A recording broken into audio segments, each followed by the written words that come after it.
Good morning to you all guys and dear students. Once again I am back with the remaining explanation of this story in prose part under the title Lost Spring Stories of Stolen Childhood. The story first. Sometimes I find a rupee in the garbage.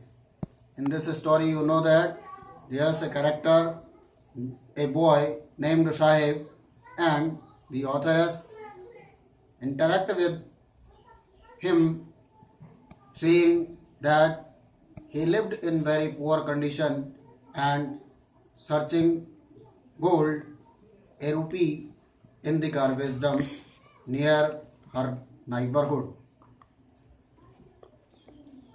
The boy said to the authoress that he sometimes find a rupee, even a 10 rupee note. His eyes lighting up. Authoress said to her, when you can find a silver coin in a heap of garbage, you don't stop scrounging, looking for there is hope of finding more. It seems that for children, garbage has a meaning different from what it means to their parents. For the children, it is wrapped in wonder, it is covered in wonder. For the elders, it is a means of survival, keeping alive.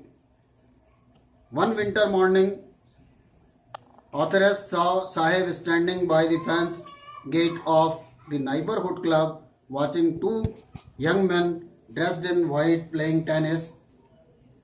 Sahib desired with himself and said he liked the game. He says with hesitation, satisfaction to watch it standing behind the fence. He said he went inside when no one was around. He says the gatekeeper lets him use the swing. Sahib, who is wearing tennis shoes that look strange over his discolored, it means dirty, shirt and shorts. Someone gave them to him. He says in the manner of an explanation, the fact that they are discarded shoes of some rich boy. The fact that they are rejected as no longer useful or desirable of some rich boy who perhaps refused to wear them because of a hole in one of them does not bother him.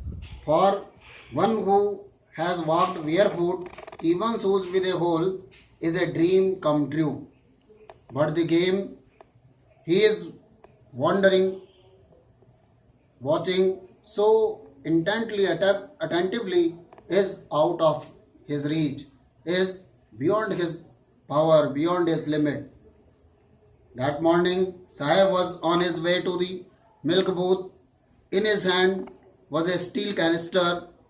He said he then worked in a tea stall down the road, pointing in this distance. The poetess listened from him.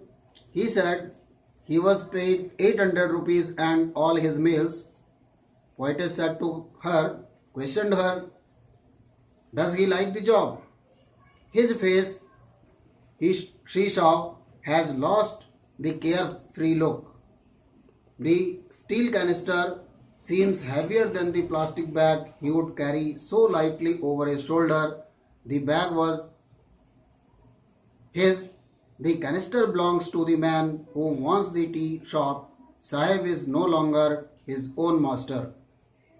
The theme of the story is that some of the children like Sahib